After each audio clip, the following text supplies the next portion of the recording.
The design intent for this assembly is to match machine, or to assemble some parts together and then cut the parts after they are assembled together, and we need to document those steps in a 2D drawing.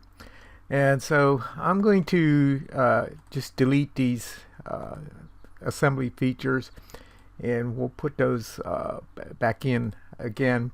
So let's save the file, and I'm going to save this. When I'm out on the shop floor, I give the various operations sequential numbers, and so let's say this assembly operation is 0, 0, and then my machining operation will be 0, 0, 1.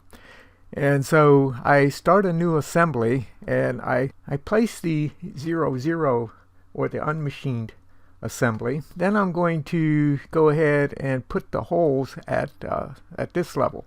And so I'll go to the 3D model tab, and I'm going to say I want a hole, and I'm going to do it concentric on this face, concentric to that cylinder, and for the distance I want to go through all, and let's make the diameter of this 0.5. Okay, so now I have the hole that's going through, and then I'm going to do a chamfer these edges, let's say 0.125. Alright, now I'll save this.